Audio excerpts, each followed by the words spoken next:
conmigo conversión. Ahora di conmigo restauración. No puedes empezar un proceso de restauración si no has pasado por la conversión. Uno de los problemas que tenemos en la vida ministerial, sé que estoy hablando con pastores y líderes, es que primero tenemos el pez y luego le quitamos las escamas. Y a veces estamos tratando de restaurar personas que todavía no han pasado por la conversión. Y eso, queridos y amados, después de 35 años de ministerio, te puedo decir que es poco menos que imposible. Ahora, la gran diferencia entre conversión, di conmigo otra vez conversión, y restauración, di conmigo otra vez restauración, es que la conversión es un evento. Pasamos de muerte a vida, pasamos de tinieblas a luz, pasamos de ser enemigos a amigos, pasamos de ser esclavos a hijos, ¿verdad? Entonces, la conversión es un evento, nacemos de nuevo. La Biblia nos menciona en 2 Corintios 5:17, de modo que si alguno está en ¿quién? Nueva criatura es, y las cosas viejas, y aquí todas son hechas. Eso es la conversión, es lo que Juan 3, versículo 3, Jesús lo llama nacer de nuevo. Y cuando nacemos de nuevo, ¿verdad? Pues obviamente, ¿cuándo has visto un parto en etapas, verdad? Véngase un día para que salga la cabeza y véngase otro día para que salga el brazo, ¿verdad? O sea, imagínate, pobre señora, ¿va? No, el alumbramiento es ya y vámonos, ¿me explico? Entonces, lo mismo sucede en lo espiritual. La conversión es un evento. El gran problema que tenemos los pastores y en especial las iglesias es que queremos manejar la restauración como la conversión. Pero la restauración no es un evento, la restauración es un proceso. ¿Qué es la restauración? Dice Proverbios 4:18 que somos como la luz de la aurora que va en, no te escuché, que va en, hasta que el día es perfecto. Todos los que estamos aquí después de la conversión empezamos un proceso llamado restauración. Y ese proceso nos lleva a lo que Jesús mencionó en Mateo 5:48. Sean ustedes perfectos. ¿Sean ustedes cómo? Así como su Padre que está en los cielos es. ¿Cómo te sentiste la primera vez que leíste ese versículo? ¿A poco no te agüitaste? Porque mira, voltea a ver al hermano, pastor, líder, servidor que está a tu lado, así como que perfecto, perfecto, perfecto. Voltéalo a ver, así como que perfecto, perfecto. Ve nada más la cara de déficit que Dios le dejó. Para que nunca se le olvide de dónde lo sacó el Señor, ¿verdad? Entonces te ves en el espejo y dices, ay Señor, que alguien le comparta de Cristo. Ah, no soy pastor, perdón. Entonces tenemos un concepto equivocado de perfección. Pensamos que una persona perfecta es una persona que no se equivoca, que no comete errores, que no falla, una persona que es infalible. Pero eso no es perfección. Si tú buscas en el original, en el griego, la palabra perfecto que está usando Jesús es la palabra completo. ¿Es la palabra cómo? Cuando Jesús nos está diciendo que seamos completos, que seamos perfectos, perdón, nos está diciendo que seamos completos. Y completos, que es de lo que te quiero hablar en esta mañana, es entender lo que dice Tesalonicenses 5:23. Dice la Biblia, el mismo Dios de paz. ¿El Dios de qué? Un Dios que a veces no permitimos que gobierne nuestra vida. El Dios de paz nos santifique por, es la misma palabrita. Y todo nuestro ser, di conmigo, espíritu, alma y cuerpo. Dice la Biblia, sea guardado irreprensible para la venida de nuestro Señor Jesucristo. ¿Qué te quiero decir? Que el propósito de Dios es que seamos completos. Y para ser completos tenemos que reconocer que la salvación, que es lo que Jesús hizo por nosotros en la cruz del Calvario, no solo es por tu espíritu. Cometemos el grave error de pensar que a Dios solo le interesa tu espíritu. Y la Biblia nos enseña claramente que a Dios le interesa nuestro ser. Y nuestro ser es espíritu, alma y cuerpo. Apunta esto, somos un espíritu, tenemos un alma y habitamos en un cuerpo. Y la obra perfecta de Cristo involucra los tres elementos que son parte de nuestro ser. Dicho en buen español, Jesús no solamente murió por tu espíritu. Jesús murió por tu espíritu, se llama regeneración. Jesús murió por tu cuerpo, se llama glorificación. Jesús murió por tu alma, se llama restauración. El espíritu no lo puedes restaurar, el espíritu lo tienes que regenerar. Necesita un cambio de naturaleza. Y eso es fundamental en las iglesias. Queremos restaurar el alma sin regenerar el espíritu. Y eso, amados pastores, con todo respeto, es un craso error. Por eso miran cómo se nos está cayendo el pelo, ¿verdad? Por eso es que nos salen canas, ¿verdad? Yo no tengo un pelo de tonto, ni de vivo tampoco, pero bueno. Esa es una de las cosas que más nos desgasta, que más nos aflige, ¿verdad? Porque repito, se nos olvida que el espíritu no se restaura, el espíritu se regenera. Y es el punto de partida. ¿Qué es regeneración? Un cambio de naturaleza. Una naturaleza muerta que hoy, como dice literalmente Romanos capítulo 8, versículo 2, dice que el espíritu, la ley del espíritu de vida en Cristo Jesús ha hecho morir la ley del pecado y de la muerte. Eso es fundamental. ¿Quieres empezar un proceso de discipulado? ¿Quieres empezar un proceso de restauración? ¿Quieres empezar un proceso de equipamiento? Como le quieras llamar, tienes que cerciorarte que la persona ya vivió una regeneración en su espíritu. Si no, tarde o temprano, lamentablemente, le va a salir el azufre. Y si le sale el azufre, pues lamentablemente es donde muchas personas nos decepcionan porque pensamos, creímos y nos imaginamos. No sé ni por qué les estoy diciendo esto, pero es importante que sepamos. Eso es lo que de alguna manera, hablando de enfoque ministerial, Dios nos ha dado. Un entendimiento de lo que es la sanidad interior y lo que es la restauración, porque son dos cosas diferentes. La sanidad interior es la obra del Espíritu Santo. ¿Sabes que la mayoría de las personas o las ovejas en las iglesias se quedan en la sanidad interior? Es decir, solamente el toque del Espíritu Santo. Van a un evento, una reunión, obviamente el Espíritu Santo se mueve, toca, sella, sana, libera, limpia. Pero la siguiente parte, si lo analizas, es donde muchas personas se quedan a la mitad. La restauración. Entonces, ¿qué es la sanidad interior? La obra poderosa del Espíritu Santo dentro de una persona para sanar lo que estaba de alguna manera lastimado, para cumplir lo que dice, ¿te acuerdas? Lucas capítulo 4 versículo 18, lo dijo Jesús: el Espíritu del Señor está sobre mí por cuanto me ha ungido para dar buenas nuevas a los pobres. Escucha, me ha enviado a sanar a los quebrantados de corazón. Quiero pedirte algo con todo el corazón. Deja de ver la sanidad interior en tu vida. Deja de ver la sanidad interior en tu iglesia como un lujo, como un accesorio, como algo extra, porque es parte del ministerio de Jesús. Lucas 4:18 nos describe cabalmente el ministerio de Jesús. Por cierto, hoy Jesús está en el cielo, sentado a la diestra del Padre, intercediendo por nosotros en lugares celestiales. Entonces la pregunta del millón es: entonces, ¿quién ahora lleva el ministerio de Jesús en esta tierra? La iglesia, con el mismo Espíritu Santo que ungió a Jesús. Eso es fundamental. Ahora nosotros representamos el ministerio de Jesús en esta tierra. Somos los ojos de Jesús, somos la boca de Jesús, somos las manos de Jesús, somos los pies de Jesús, y tenemos la misma encomienda: predicar el evangelio, sanar los quebrantados de corazón, dar vista a los ciegos, liberar a los oprimidos por el diablo, ¿no? Y todo lo que representa básicamente ese ministerio. Entonces, en la iglesia, lamentablemente, muchas veces nos quedamos en la parte solo de sanidad interior. Ya lo tocó el Espíritu Santo, ya está sano, ya está. No. Bueno, sí, pero falta. Te voy a poner un ejemplo muy sencillo.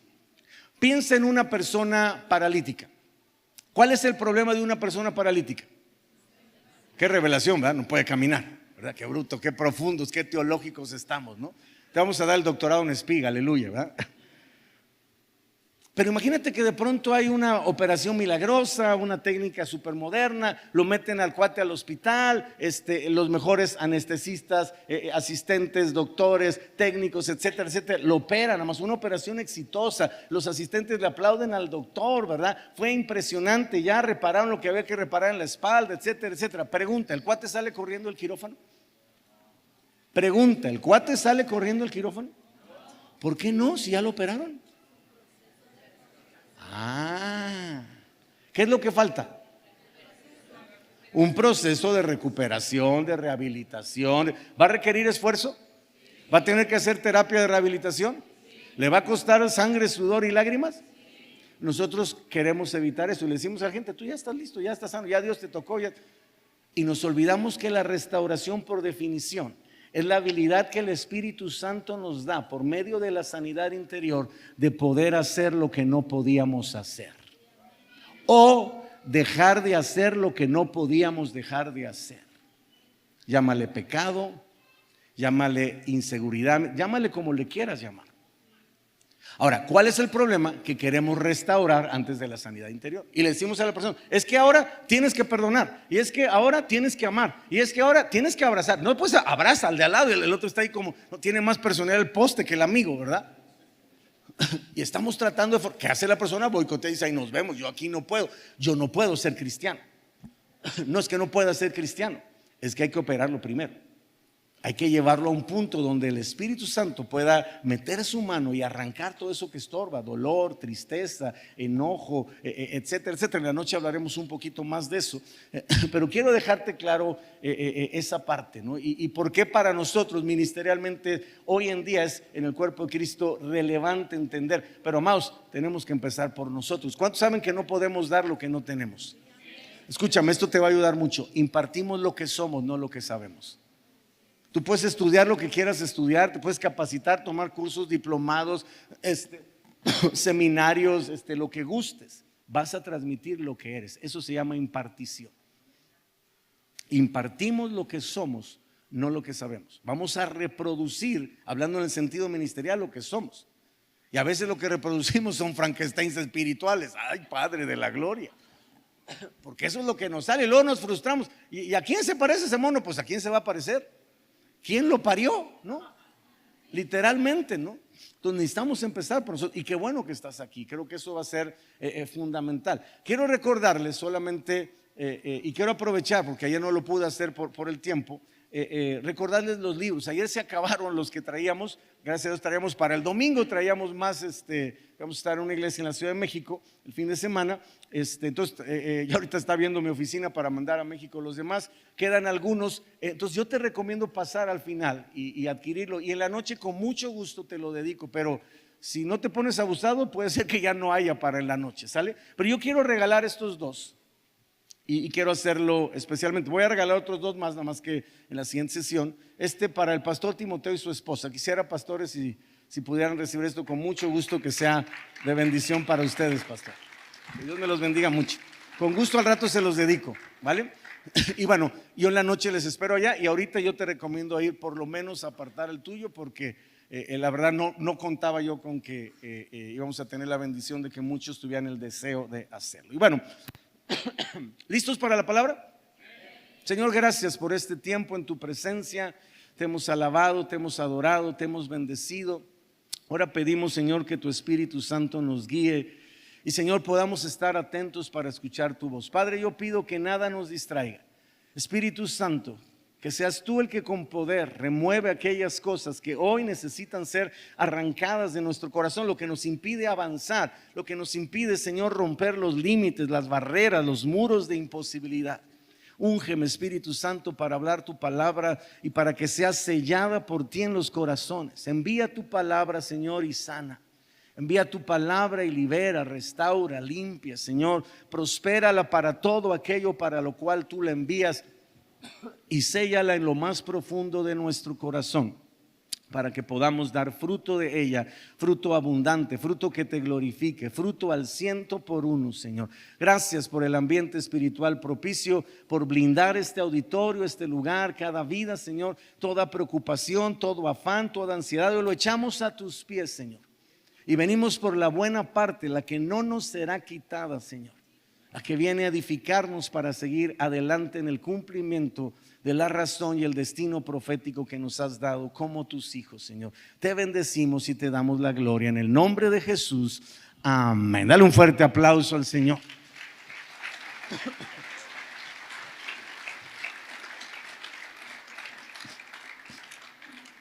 Quiero hablarte algo un poquito de lo que hablamos en uno de los libros. Se llama Las Crisis. Di conmigo, crisis. ¿Cuántos saben que en la vida espiritual puede haber crisis? ¿Cuántos saben que en la vida ministerial puede haber crisis? ¿Cuántos han pasado crisis en la vida ministerial? Bueno, hoy vamos a hablar de una de las formas en que el enemigo puede usar, a veces de manera engañosa, para meternos en una crisis. Yo te dije el día de ayer, en la oportunidad que tuve de saludarles, que normalmente las crisis son resultado del desgaste del alma. Y vamos a ser sinceros, amados, lo que más descuidamos los pastores es el alma. De alguna manera pensamos que no es importante. Mientras yo cuide mi espíritu, todo va a estar bien. Yo puedo mostrarte que la mayoría de los quebrantos en nuestra vida no vienen por la condición de nuestro espíritu, vienen por la condición de nuestra alma. Porque el alma es una puerta a lo espiritual. Y lo puede usar Dios, obviamente en un sentido de edificación, pero también lo puede usar el enemigo. Entonces, siempre que enfrentamos una dificultad, se puede convertir en una tentación o en una prueba. ¿Cuál es la diferencia y el efecto? Si esa circunstancia nos llevó a caer, era una tentación del enemigo. Si esa circunstancia nos llevó a superarla, era una prueba para formar nuestro carácter. Entonces todos los días enfrentamos situaciones que la forma, la actitud que tomamos y la forma en que la enfrentamos va a determinar en gran medida cuál va a ser el resultado. Va a ser una tentación porque nos llevó a una situación de derrota o de fracaso, o por lo menos de perder esa batalla, o nos va a llevar a una situación que fortalece, pero nos lleva a superar la prueba y avanzar. ¿Sabes? Yo soy un convencido, amados, que la vida cristiana no se mide en tiempo. La vida cristiana se mide en etapas. ¿Cómo se mide la vida cristiana? Porque la vida cristiana no se trata de ser más antiguo, se trata de ser más maduro. Y eso perfectamente lo explica la Biblia en Efesios 4:13. ¿Te acuerdas? Hasta que todos, di conmigo todos lleguemos a la unidad de la fe y del conocimiento del Hijo de Dios. Nos habla de llegar a la estatura. ¿Quién es el varón perfecto? ¿A quién nos debemos de parecer? Pero habla de llegar a la plenitud. Otras versiones dicen llegar a la madurez. Entonces, entendamos eso. No es el tiempo el que va a marcar una bendición en nuestras vidas. Qué amable, muchas gracias. Sino va a ser las etapas, las pruebas, lo que enfrentamos diariamente en nuestro caminar con Dios. Pero hoy quiero hablarte de algo que casi nunca hablamos en la vida ministerial y que Dios me ha puesto una carga. Estamos preparando el siguiente libro que un buen amigo, el pastor Marco Barrientos, nos va a hacer el favor de hacer el prólogo porque lo vivió.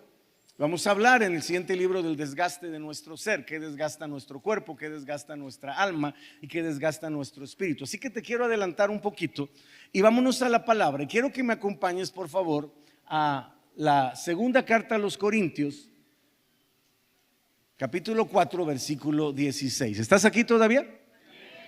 Segunda de Corintios 4:16, un verso que parece que está ahí, pero como que lo saltamos, como que no nos detenemos a meditar y analizar lo que dice. Dice la Biblia, por tanto, no desmayamos. ¿Qué dice la Biblia que no hacemos?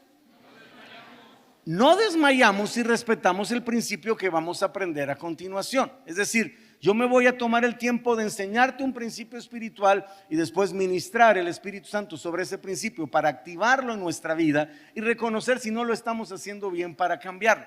Entonces la Biblia nos da una promesa. Dice que no vamos a desmayar. Pero no es una promesa, vamos a decirlo así, nada más así romántica, una promesa nada más así como para yo la tomo, la confieso, la declaro, etcétera, etcétera, y ya se va a activar. No, requiere un principio espiritual de obediencia que esté operando en nuestras vidas. ¿Qué es lo que sigue? Mira lo que dice, esto está tremendo. Dice, por tanto no desmayamos, antes, aunque nuestro hombre exterior, di conmigo hombre exterior, se va desgastando, el interior, di conmigo el interior, no obstante se renueva de día en día. Fíjate qué interesante. La Biblia nos habla del ser exterior y del ser interior. Y la Biblia nos dice que por naturaleza, es decir, es normal, no es un pecado, no es una desobediencia, no es algo que está fuera de la voluntad de Dios. Dios sabe perfectamente que el ser exterior se va a desgastar. Si no, voltea a ver al de al lado. No lo voltees a ver ahorita, no lo vayas a quemar. Pero eso es una realidad, no se necesita mucha ciencia para entender que nuestro ser exterior se va desgastando. El punto es que la Biblia nos marca el equilibrio para que esto cuando suceda no se convierta en una crisis, y es el ser interior. Entonces el principio espiritual correcto, y vamos a enfocarlo en la vida ministerial, en todos los aspectos opera, pero vamos a hablar en esta mañana del área ministerial, que es la que nos atañe. Para que un ministerio pueda ser, vamos a decirlo así, completo, necesita aplicar este principio. Para que un pastor o un líder evite caer en una crisis en este sentido, tiene que tener un perfecto equilibrio entre el ser exterior y el ser interior. Te lo voy a decir de otra manera. Tenemos que tener un perfecto equilibrio entre el hacer y el ser. Cuando perdemos este equilibrio es cuando vienen las crisis. Cuando de alguna manera, por la razón que sea, por circunstancias, por carácter, por temperamento, por personalidad, por educación, por cultura, nos enfocamos más en el hacer que en el ser, caemos en un problema diferente. Te lo voy a decir de otra manera. Cuando tú desgastas tu ser exterior, que es normal, tú vas a vivir algo que se llama cansancio. ¿Cómo se llama? Eso es normal. Pero cuando tú no te renuevas en tu ser interior, entonces lo que vas a producir se llama agotamiento. Y eso es súper diferente. El cansancio, amados, no tiene mucha ciencia. Lo recuperas, fíjate qué revelación, descansando. Nomás, no, ya con eso ya, doble ofrenda para el pastor, aleluya. Es normal, es decir, cuando el ser exterior se desgasta, pero el interior se renueva, lo único que vas a experimentar se llama cansancio. Cada día vas a agotar tu batería como un celular, te vas a ir a dormir como Dios manda y al día siguiente vas a estar fresco como lechuga. Porque lo único que experimentaste es un cansancio. De un cansancio se recupera descansando.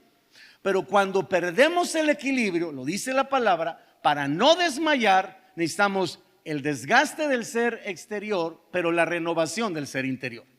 Cuando este equilibrio no se da por afán, por ansiedad, por de alguna manera, te repito, forma de ser, eres workahólico ministerial, ¿verdad? O simple y sencillamente estás orientado en el rendimiento, o empezamos ya con el afán y tengo que lograrlo y voy a llegar, y por las buenas, por las malas, no importa. Nos obsesionamos con el crecimiento, nos obsesionamos con la obra, nos obsesionamos con la iglesia, nos obsesionamos con los proyectos. Ahí es donde encontramos la posibilidad de que el enemigo meta su mano.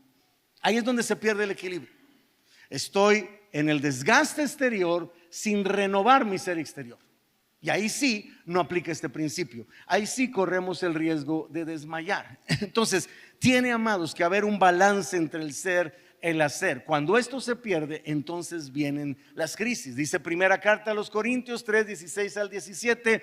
¿No saben que son templo de Dios? Y que el Espíritu de Dios mora en ustedes. Si alguno destruye el templo de Dios, di conmigo el cuerpo, Dios le destruirá a él, porque el templo de Dios, el cual son ustedes, santo es.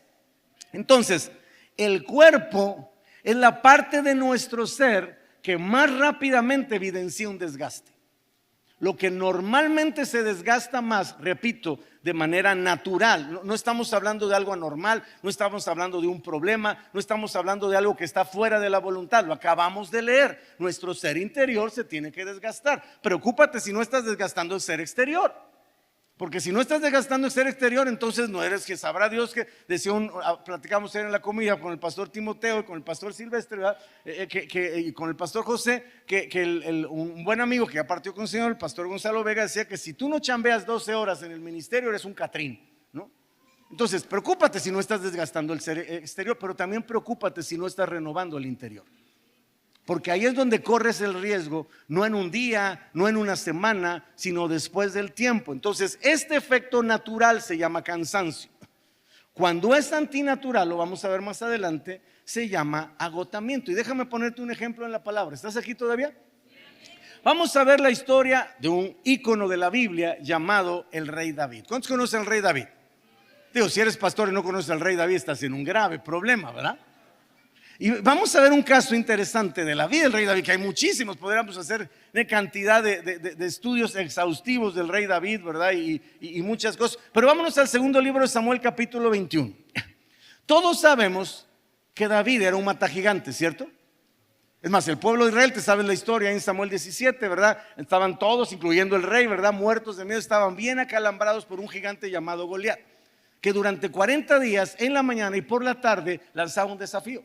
Si ustedes me vencen, seremos sus esclavos. Si nosotros los vencemos, serán nuestros esclavos. 40 días y el pueblo de Israel no avanzaba, no se movía. Estaba literalmente paralizado por el miedo, el temor. Llega David, un muchacho de 16, 18 años, literalmente sin escudo, sin ningún asunto, sin armadura, simple, sencillamente con una resortera, ¿verdad? Y 5 piedras que tenía en su bolso, y a la primer piedrazo, zócalo, cae, le corta la cabeza y bueno, se arma un jolgorio de miedo, ¿verdad?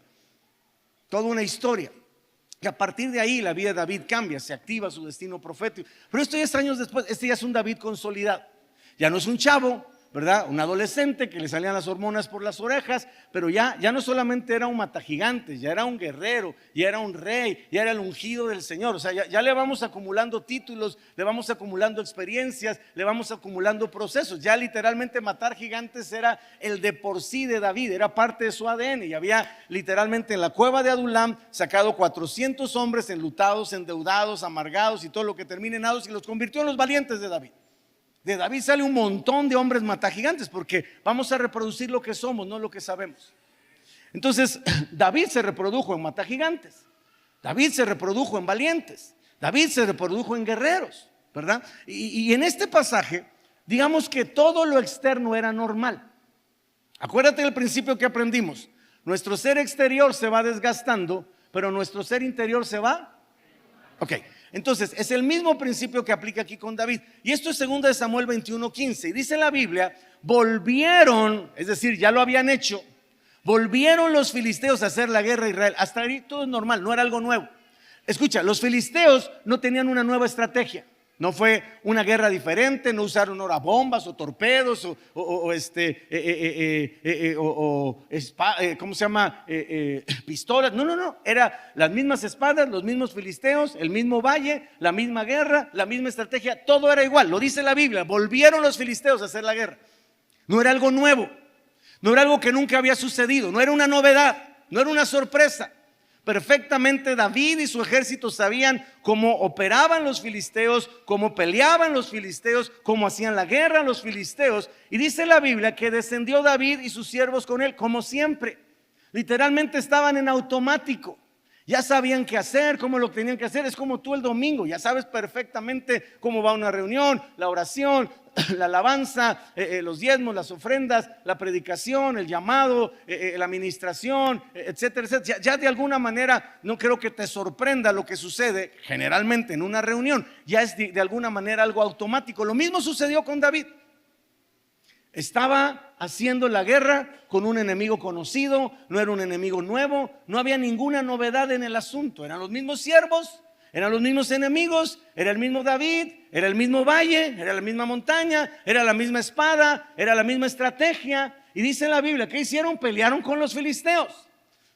Literalmente, repito, no había ninguna cuestión que tú dijeras: agarraron a David de sorpresa, nunca se imaginó, es que yo pensé, es que yo creí, es que me imaginé. La única diferencia en este pasaje que casi le cuesta la vida a David, es decir, David estuvo a un pelo de rana calva de colgar los tenis.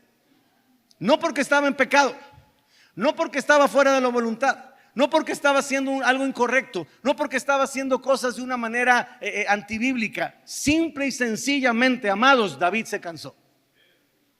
Esa fue la única diferencia. Lo que estuvo a punto de costarle la vida al ungido del Señor fue no un guerrero, no fue un gigante especial, no fue un gigante que tomó ¿cómo se llama? Hormonas o esteroides, etcétera, etcétera. No.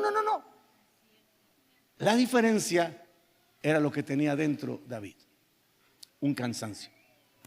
La Biblia es clara, y David se cansó.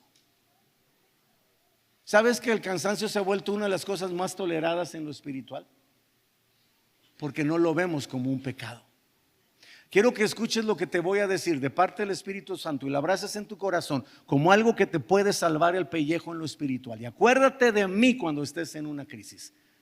El cansancio no es un pecado, pero sí es una debilidad. Cuando nosotros estamos cansados, corremos el riesgo de bajar la guardia.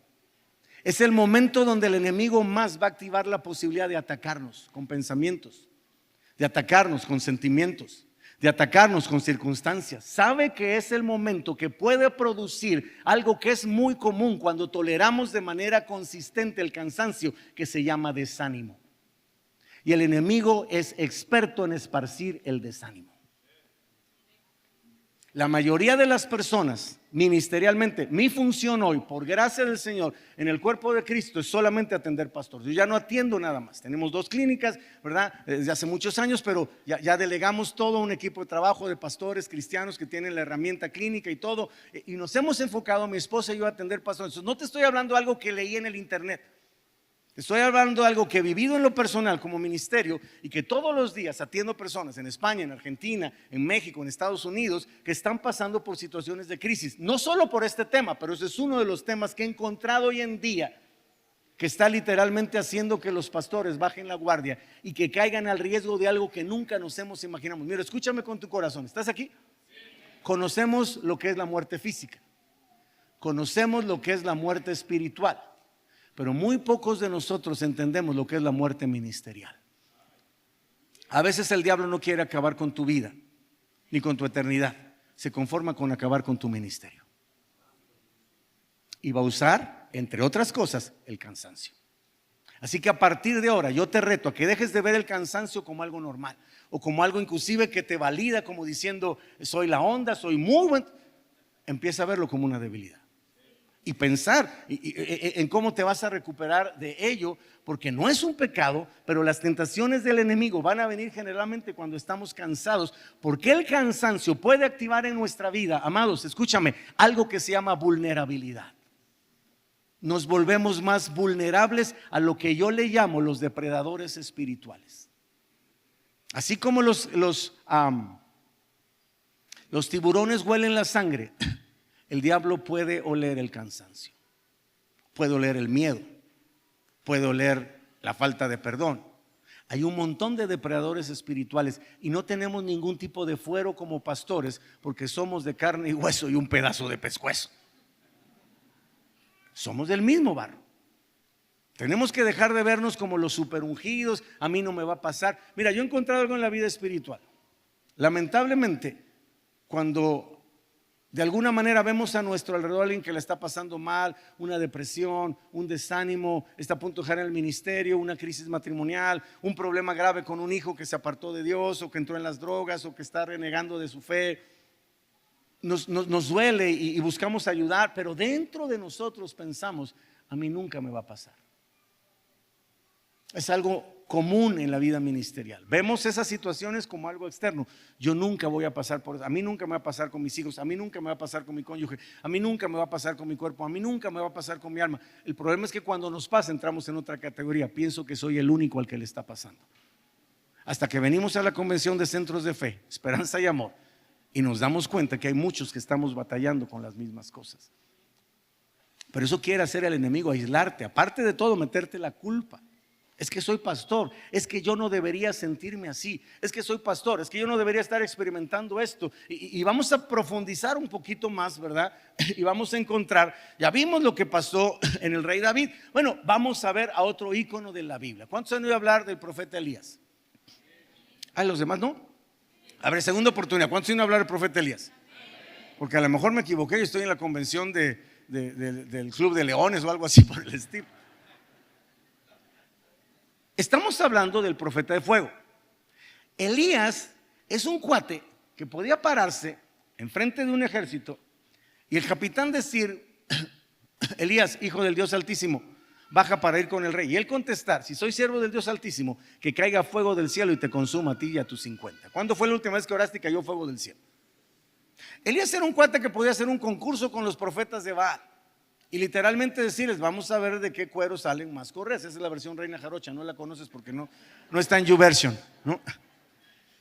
Y hacer un concurso y literalmente exponer a 400 profetas y pararse delante del pueblo y decir, ¿hasta cuándo claudicarán entre dos pensamientos? Si Baal es Dios, ándale pues, vaya, pero si Jehová de los ejércitos es Dios, ¿qué carambas hacen sirviéndole a un Dios falso? Es el mismo profeta que dice la Biblia que Jesús en el monte de la transfiguración estaba ahí. ¿Con quiénes? Moisés y es el mismo. Dicen los que saben mucho de teología y de escatología que es uno de los dos testigos de Apocalipsis. ¿Te acuerdas que habla la Biblia de dos testigos en Apocalipsis? Uno que tenía plagas y otro que hacía caer fuego. Podríamos hablar muchas cosas de Elías. Ahora vamos a leer un pasaje de la vida del profeta Elías. Primer libro de Reyes 19:2.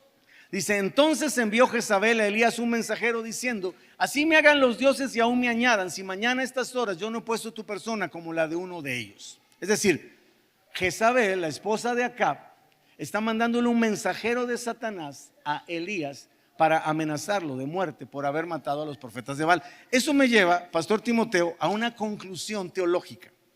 Es más peligroso una mujer enojada que 400 profetas de Baal. Eso es muy profundo. Solo los casados lo entendemos. Elías no le sacó a 400 profetas de Baal, pero cuando una mujer enojada dijo, patitas, ¿para qué las quiero? Espero que te quede eso en tu corazón, claro. No es cierto, es broma, no vayan ustedes a pensar. Que me oiga mi esposa. Dice la Biblia, viendo pues el peligro, se levantó y se fue para salvar su vida, porque una mujer lo amenazó. Oye, el día anterior había matado 400 profetas de Baal. Esto solo era una amenaza, no le llevaron una bomba, no le pusieron arsénico en una bebida, solo le mandaron un mensajero. Y dice la Biblia, viendo el peligro, se levantó y se fue para salvar su vida. Y vino a Beersheba, que está en Judá, y dejó allá a su criado. Y él se fue por el desierto un día de camino. Y vino y se sentó debajo de un enebro. Y deseando morirse. ¿Deseando qué cosa? ¿Cuándo fue la última vez que deseaste esto? Tu silencio me tranquiliza. Dijo, basta ya, oh Jehová, quítame la vida, pues no soy yo mejor que mis padres. Ah, caray. ¿Es el mismo profeta Elías que es el profeta de fuego? Pregunta. ¿Sí es? ¿Qué le pasó? Estaba deprimido, estaba vulnerable. La pregunta del millón es ¿por qué? Te lo voy a poner así. Este es el ejemplo de cualquier pastor el lunes por la mañana. Si tú eres un pastor de cepa, tú sabes de qué te estoy hablando. El lunes en la mañana yo tengo que recibir a Cristo, amados, porque quedo como limón de fonda. Yo a veces predico 4 veces en domingo. Obviamente el lunes en la mañana me veo en el espejo y digo que alguien le comparta de Cristo a este mono que le urge. Muchos de nosotros no hemos entendido. Ahí te va un consejo clínico. Lo puedes tomar o no. No quiero ahora sí que romper ni tu teología, ni tus hábitos, nada. Dicen los que saben que lo peor que podemos hacer los pastores es descansar el lunes. Dicen los que saben que el lunes tenemos que hacer como un cool down, es decir, un enfriamiento, bajarle, a lo mejor vas a la oficina un par de horas, atiendes algo muy leve y al martes descansar, porque lo que hacemos es el domingo estamos a tope y el lunes paramos en seco, así como locomotora, y los niveles de ansiedad suben y muchas veces las sensaciones obviamente de depresión, baja la serotonina, porque obviamente la adrenalina está todo, la dopamina está todo. Dicen los que saben que lo ideal es descansar los martes, casi todos por herencia descansamos los lunes. No te estoy dando una instrucción, te estoy diciendo lo que dicen algunos que sería ideal, porque el lunes muchas veces paramos en seco, venimos de un domingo con toda la intensidad y obviamente bioquímicamente el organismo sigue para arriba, está como, ahora sí que como ardillita todo lo que da. Pero esta situación de Elías sucede literalmente por lo que vivió el día anterior. Es decir, lo llevó a algo que se llama visión de túnel. Y eso es muy común en la vida ministerial.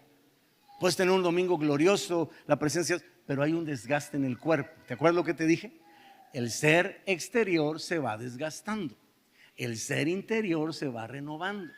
Cuando dejamos de tomar tiempo para equilibrar lo que sucede entre lo exterior y lo interior, ya no es cansancio, ya es agotamiento, y vamos a ver la diferencia. El famoso, en inglés le dicen burnout, que hoy se habla muchísimo de eso y que no me voy a meter a profundidad en ello, nada más te lo quiero enseñar en este hombre. ¿Qué pasó con Elías? ¿Cómo fue el domingo de Elías? Ahí te va el domingo normal del profeta Elías. Confrontó a los profetas de Baal con un sacrificio, ¿te acuerdas? El desafío. Y échenle agua y no sé qué, y oren a su Dios, y dónde está su Dios, y a lo mejor está en el baño y saca. Mató solo a espada 450 profetas de Baal. No sé cuándo fue la última vez que agarraste una espada, que no sé cuánto pese, pero no creo que sea no es la espada de Star Wars, ¿me explico? Una espada de metal de los tiempos bíblicos, y agárrate y dególlate o degüéllate, no sé cómo se diga, a 450 fulanos. Uno a uno, él solito. Imagínate el esfuerzo, el estrés, la impresión de estar viendo sangre por todos lados, de estar viendo 450 cuerpos ahí, lo que produce eso. Imagínate la sensación, la adrenalina, etcétera, etcétera. Luego dice la Biblia, lo has leído, que corrió delante del rey Acab. O sea, él iba corriendo y el rey Acab iba en su carruaje y Elías llegó primero. ¿Cuándo fue la última vez que le ganaste unos caballos corriendo? Imagínate, le ganó a Usain Bolt y a los 100 metros planos le quedaron cortos. Corrió como ratero el ingrato. Luego tiene la tensión de estar orando porque cayera lluvia, ¿te acuerdas? Que manda a su siervo, le dice, ¿qué ves? Pues no veo nada, y ora y sigue, orar. ¿Y qué ves? Pues bueno, veo una nube como la famosa, que hasta canciones hay de eso, ¿verdad? Como el puño de una mano, ¿verdad? O como la palma de una mano. ¿Pero qué es eso? Y sigue orando hasta que cayó agua, porque él le prometió al rey, vive mi alma, que hoy va a llover después de 3 años y medio de sequía. Imagínate la tensión, imagínate el estrés, imagínate el esfuerzo, imagínate el desgaste. Eso estamos hablando de un día, todo eso está sucediendo el mismo día, ¿no? Y luego imagínate, estás así, y ahora llega a tu casa, ¿no? Y entonces estás tratando de descansar, no de renovar tu ser interior, tratando de descansar, y te viene un mensaje de parte de la esposa del rey: te voy a matar. ¿Cuántos de nosotros hemos vivido eso? Una mala noticia en un día que estamos exhaustos. Yo recuerdo hace unos años, cuando estaba la pandemia, tuvimos una situación muy cercana, un familiar muy cercano, que se fue 1 mes y medio a nuestra casa con problemas espirituales terribles, intentos de suicidio. Lo tuvimos en nuestra casa 1 mes y medio, todos los días. En la noche era el peligro de que se quitara la vida. Me levantaba a las 2, 3 de la mañana a recorrer la casa, a orar, a pedirle a Dios que tuviera misericordia de él, porque pues, no había garantía de que amaneciera, porque ya había intentado problemas espirituales, demoníacos, liberaciones. Todos los días era la pandemia, no podía salir a ningún lado aparte de todo eso. Entonces imagínate, eso era lo que teníamos en casa el primer mes y medio de pandemia, con todo lo que representaba la incertidumbre. Era parte de la situación en casa, no dormir. Y de pronto, después de 1 mes y medio, Dios hace un milagro. Este hombre queda libre, es un familiar muy cercano. Dios literal, mandamos llamar a su esposa de otra ciudad, llega, los ayudamos a restaurar su matrimonio. Ya había decidido divorciarse, entonces ahora pasamos 1 semana y media ahora con ellos, ministrándolos a ellos, sellando su pacto, así. Y me acuerdo que termina, y ese día hubo que llevarlos al aeropuerto. Agarraron un vuelo a las 5 de la mañana. Imagínate, a las 2 y media, 3 de la mañana había que salir al aeropuerto. Yo estaba, y ese día me acuerdo perfectamente, me habla por teléfono uno de mi equipo pastoral, estábamos en León viviendo antes de regresar a Cancún, y me habla de la iglesia de Cancún y me dice: estoy aquí con un chico de la congregación que se acaba de enterar, una chica que se acaba de enterar que su esposo practica la brujería y quiere hablar contigo para que pues puedas ayudarle a hacer. Colapsé, amados. Lo único que me estaba diciendo es: ¿me puedes ayudar a salir de una situación de brujería? Yo venía de 1 mes y medio de estar dándole. No pude contestar el mensaje, me tiré a la cama 2 días. Y me costó semanas recuperarme, porque caí en un agotamiento. Y una noticia me llevó a esa visión de túnel. Yo no voy a poder, hasta aquí voy a llegar, esto ya no puedo seguir, yo no puedo. Así que cualquiera de nosotros podría pasar aquí al frente y marcar situaciones que nos pusieron en una situación como la de Elías. Entonces, ¿cómo nos recuperamos? Vamos a ver la historia de Elías. ¿Estás aquí todavía? Ahora vamos a 1 Libro de Reyes 19, 5 al 6. Elías entra en depresión, entra en la visión de túnel. Una de las características cuando el desánimo viene, y eso no nos va a dar tiempo de hablarlo, es que comenzamos a aislarnos. Elías fue lo primero que hizo: dejó a su criado y se fue a una cueva. El aislamiento es uno de los primeros síntomas de alguien que está cayendo en depresión, en desánimo, en angustia y en visión de túnel. Entonces Elías literalmente se aisló de todo, se fue a una cueva, ¿verdad? Y dice la Biblia en el verso 5 que echándose debajo del enebro se quedó dormido. Y aquí luego un ángel le tocó y le dijo: levántate, come. Entonces él miró, y aquí a su cabecera una torta cocida sobre las ascuas y una vasija de agua. Fíjate, el final del verso: y comió y bebió y volvió a dormirse. ¿Qué hizo Elías? ¿Otra vez? Una última vez. No suena muy espiritual, pero está en la Biblia. ¿Cómo comenzó a recuperarse Elías? Comer bien, hidratarse bien y dormir bien. Nada más hazte un análisis en eso. Date cuenta cómo estás tú en la alimentación, cómo estás tú en la hidratación y cómo estás tú en los procesos de sueño. Pero lo vemos como algo bueno. Significa que estoy haciéndolo bien, ¿no?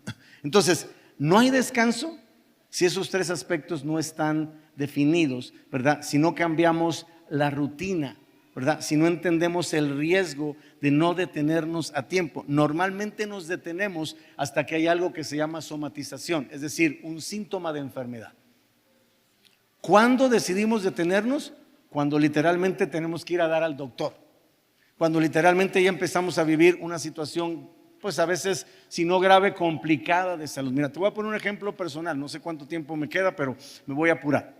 ¿Estás aquí todavía? Hace 13 años, 13, 14 años, Dios nos abrió literalmente el mundo. Viajamos a más de 35 países como ministerio. Recorrí todos los continentes, he predicado en todos los lugares que te puedas imaginar, en África, en Europa, en Asia. He predicado en la iglesia subterránea de China, imagínate, en la Underground Church, Grecia, Egipto, prediqué en Mongolia, Israel, Jordania, todo lo que mira Estados Unidos, Canadá, todo Sudamérica, en fin. Pero pues obviamente imagínate el desgaste, viajes largos, cambios de horario, situaciones obviamente de jet lag, falta de recuperación, eventos, congresos, aeropuertos. Me arrestaron en diferentes lugares, en Paraguay literalmente ya nos habían confinado a una celda. Estuve 13 horas arrestado también en España, me arrestaron en Alemania, en China fue un relajo porque hicimos algo que era ilegal y obviamente nos habían amenazado meternos 7 años a la cárcel y te puedo platicar mil y un atenuantes al asunto. El punto es que un día estoy en la casa de ustedes acostado, 2:30 de la mañana, y me despierto así, 2:30 de la mañana. Volteo con mi esposa y le digo, me estoy muriendo. Mi esposa, pues obviamente me toma la presión, 240/140. No sé si hay algún médico, pero sabrán que si tú te vas a una gráfica 240/140 te ponen al lado una calaverita, ¿no? No sé qué significa, pero suena gacho, ¿verdad? Y obviamente me lleva al hospital. Además, yo me despedí de mi esposa en el camino. Yo me estaba muriendo, me estaba desconectando de este mundo.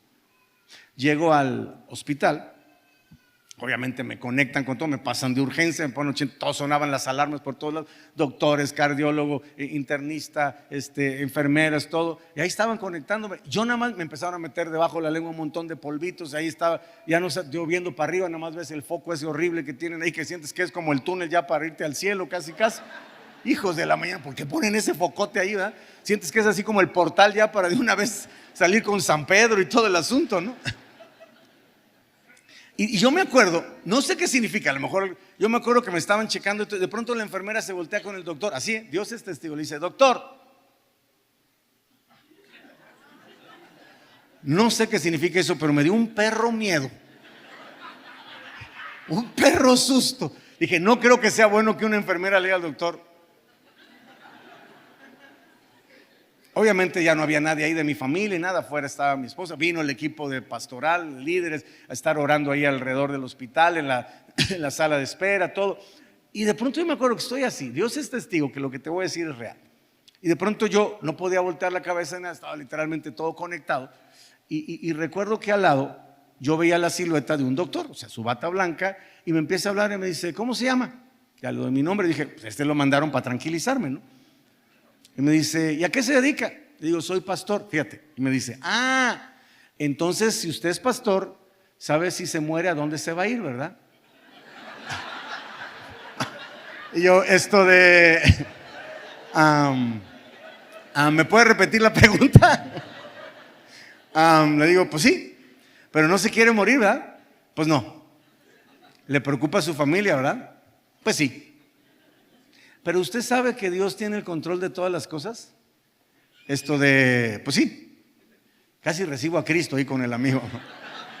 Yo dije, me está preparando para la eternidad. Usted sabe que no va a pasar nada que esté fuera de la voluntad de Dios, ¿verdad? Pues no. ¿Me permite orar por usted? Yo dije, ay, padre, a ver si no me sale en el nombre de Melquisedec o alguna marcianada de esa. Ajá. Yo recuerdo que me puso la mano en el pecho. Esa fue su oración. Padre, te pido por la vida de tu hijo, que no olvide que tú estás en control de todo y no va a pasar nada fuera de tu voluntad. En el nombre de Jesús. Ya cuando dijo en el nombre de Jesús dije, ya la libré, ¿no? Ya. Siguen ahí, empieza la misma que dijo así de no. Empieza a decir que estaba bajando mi presión hasta que, como no te voy a decir que al instante, pero media hora después ya estaba yo en 120/80.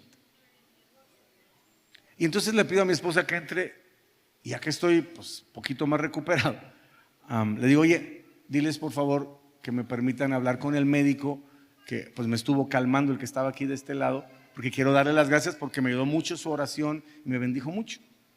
Me dice, ok, entonces va y viene y me dice, oye, ¿no saben de qué estás hablando? Sí, el doctor que estaba aquí, bueno, no sé si era doctor, no sé si era enfermero, no sé si era practicante o ¿cómo se llama estos? Esos que están ahí, ahora sí que echando a perder se aprende, ¿no? O sí, es la neta. Ay, se me murió, bueno, ni modo, ahí para la otra, ¿no? Y mientras ya te pasaron a perjudicar a ti por toda la eternidad, ¿no? Pero bueno, así funciona, la verdad. Me trajeron, me dicen, Señor, nunca hubo nadie de su lado. Hasta el día de hoy, no sé si fue un ángel, un arcángel, un serafín, pero Dios usó eso. Estuve 3 días hospitalizado. Me hicieron pruebas de todo. Me sacaron enzimas cardíacas, me hicieron pruebas de riñones, corazón, La conclusión después de meses, prueba de esfuerzo, todo, estrés. Condenado estrés, hijo del diablo. Que todos vivimos. Y que nos esperan. ¿Cuál fue la recomendación del médico? Bájele 2 rayitas. Pero la realidad es que muchas veces no paramos. Me mandaron un mes a la banca. ¿Tú sabes lo que es un mes? Que te quiten el teléfono, te quiten la computadora, no puedes ver nada de lo financiero de la iglesia, no puedes hablar con tus asistentes, no puedes de alguna manera definir nada. Un mes, ¿no? Para recuperarse. Yo me acuerdo que me despertaba en las madrugadas a orar y bajaba y buscaba ya mi biblioteca y leí un libro que te quiero recomendar, se llama Emociones que Matan, del doctor Don Colbert, un doctor cristiano que habla y conecta mucho la situación emocional con la condición de salud. Y me acuerdo que leía y en la noche oraba y le pedía perdón a Dios, y ahí comencé a entender el efecto que tiene la falta de descanso o sobre todo lo que representa el desgaste. Entonces, si no nos detenemos a tiempo, se activa algo que casi nadie te va a hablar de eso, pero quiero hablarte de eso, estoy en la recta final, que se llama fatiga crónica. ¿Cómo se llama? Si tú tienes cansancio, tú te vas a acostar y al día siguiente estás como nuevo. Si tú tienes fatiga crónica o burnout o agotamiento, te va a costar 6 meses recuperarte. ¿Me estás escuchando? Ese es el problema. Cuando entramos en esa dimensión, no de cansancio, de agotamiento, queremos recuperarlo con una noche de sueño. Y así te metas el chuchuluco que quieras y duermas las horas que quieras, al día siguiente te vas a seguir sintiendo cansado. Te voy a dar las características de la fatiga crónica. ¿Estás aquí todavía? Dura más de 6 meses. No se recupera con un periodo corto de descanso. Cualquier actividad nos puede llevar a sentirnos en crisis. Todo es demasiado grande, todo es demasiado difícil, todo es demasiado complicado.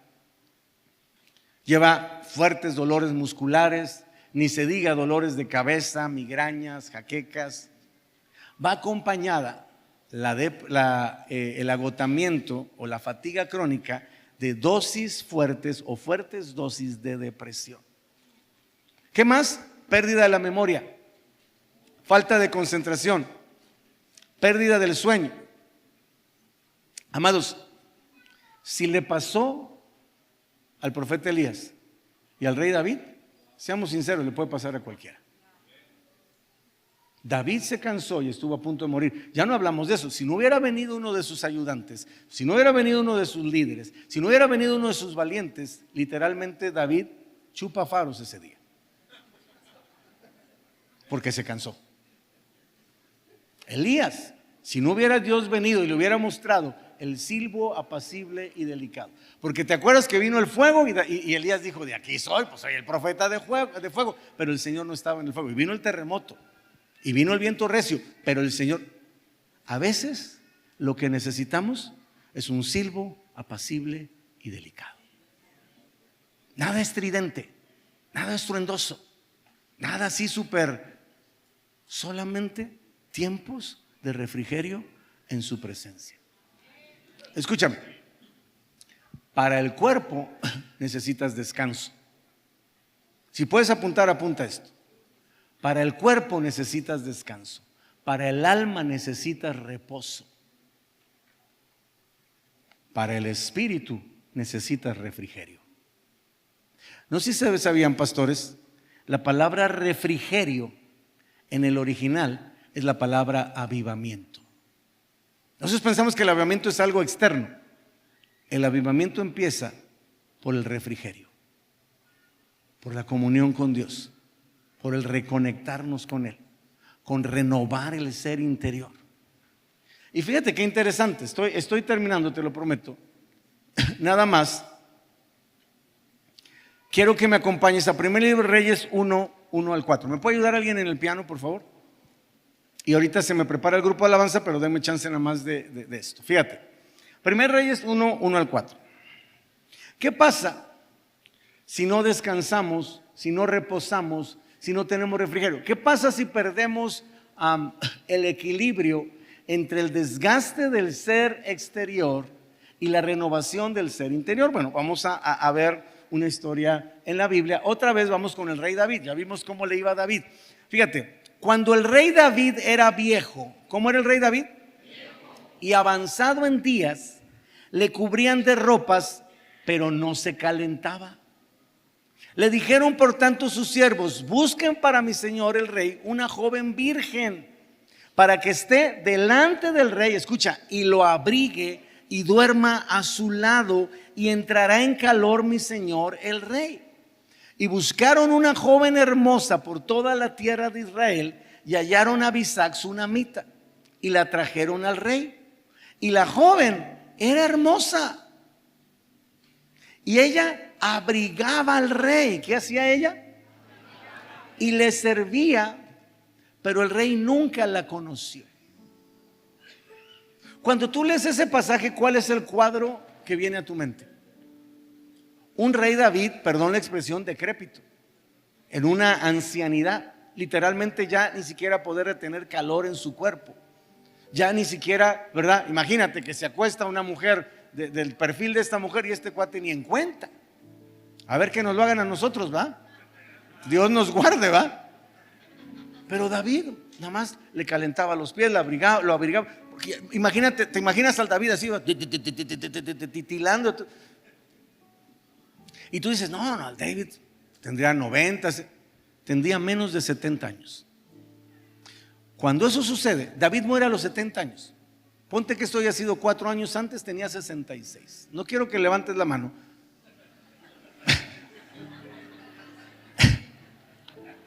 No saben ni qué voy a decir.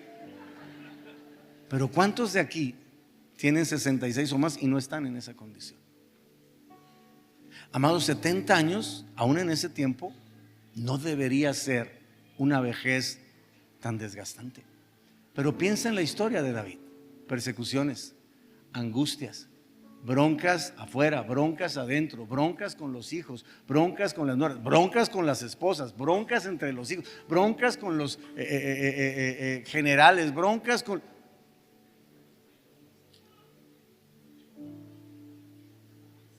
Nos puede llevar un desgaste. Podemos, con todo respeto lo digo, partir antes de tiempo de esta tierra.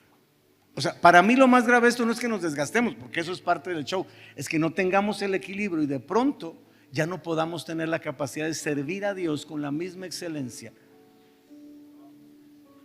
con la misma eficiencia, con la misma efectividad, porque nunca cuidamos nuestro equilibrio entre el hacer y el ser, porque caímos en el agotamiento. ¿Sabes? Si no descansamos, estaremos desperdiciando una parte de nuestro ser que al colapsar nos puede llevar a vivir menos años de lo que podemos tener para servir a Dios y disfrutar de la vida que nos da.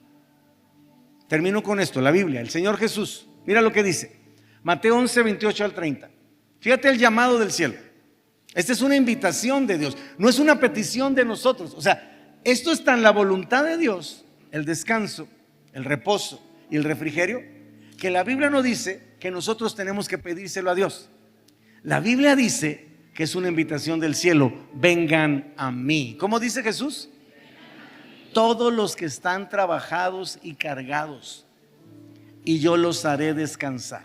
Ahora escucha, porque esto te va a bendecir muchísimo. Lleva mi yugo sobre ti y aprende de mí, que soy manso y humilde de corazón, y hallarás descanso para tu alma, porque mi yugo es fácil y ligera mi carga. Escucha lo que dice al final, es el Señor Jesucristo. Después de la invitación nos enseña un principio espiritual. Mi yugo es fácil, mi carga es ligera. Si tú te estás desgastando de más por el llamado que yo te di, es porque estás llevando cargas que yo no te puse. Estás llevando cargas que tú te pusiste, que los demás te pusieron, o el diablo te puso para desgastarte y agarrarte en un momento de vulnerabilidad y literalmente cortarte la cabeza. Lo intentó con David, lo intentó con Elías, con muchos otros personajes que no nos da tiempo de analizar. Escucha, pero es importante que lo reconozcas. Mucho del agotamiento que tenemos en la vida ministerial es por dos cosas. Una, la falta de equilibrio entre lo que hago y lo que soy, entre lo que invierto en el hacer y lo que invierto en recuperar en el ser. Y número dos, porque es muy probable que hoy el Espíritu Santo te esté mostrando que hay cargas que no te puso Dios, porque la Biblia dice que la carga de Dios es ligera. El yugo de Dios es fácil. Puestos de pie, familia, ¿me puede ayudar el grupo de alabanza? Yo no te voy a hacer una invitación porque ya te la hizo Jesús. Solo te vengo a recordar que sigue la puerta abierta para venir a Jesús cuando estamos trabajados, cuando estamos cargados, cuando estamos desgastados, cuando estamos agotados. Deja de verlo como algo bueno, deja de verlo como algo correcto y empieza a verlo como una debilidad. Te estoy hablando de parte del Espíritu Santo. Si no tratas con ese agotamiento, si no tratas con ese cansancio crónico, si no tratas con esa fatiga, si no tratas con reconocer que es tiempo de soltar muchas cargas que no te puso Dios, que te pusiste tú por la presión ministerial. Escúchame, terminamos en el mismo tema que Dios ha puesto una carga en mi corazón, que es la paternidad. Cuando no hay un concepto correcto de Dios como papá, vamos a reproducir lo mismo que muchas veces vivimos en nuestra infancia. Y entonces corremos el riesgo de ser pastores y líderes con el síndrome del hijo pródigo. Hazme como uno de tus jornaleros. Déjame solo vivir como siervo y no activo mi identidad de hijo. Muchos de nosotros hoy tenemos que reconocer que nuestra falta de identidad en cuanto a la conexión con Dios como nuestros papás nos ha llevado a sentirnos más cómodos haciendo cosas para Dios, pensando que así Él nos va a aceptar, pensando que así Él nos va a amar, pensando que así Él nos va a validar. Y corremos el riesgo de caer en un engaño del enemigo, de estar en la casa, pero no como hijos, como jornaleros. A final de cuentas fue lo que le pidió el hijo pródigo a su papá. Quiero estar en tu casa, quiero tener tu protección, quiero tener tu provisión, quiero tener tu bendición, pero no quiero ser tu hijo. Quiero ser un asalariado, quiero ser un jornalero, quiero vivir por el hacer y no por el ser. Lamentablemente, Dios no te ama por lo que haces, Dios te ama por lo que eres, su hijo. Vamos a darle un aplauso al Señor.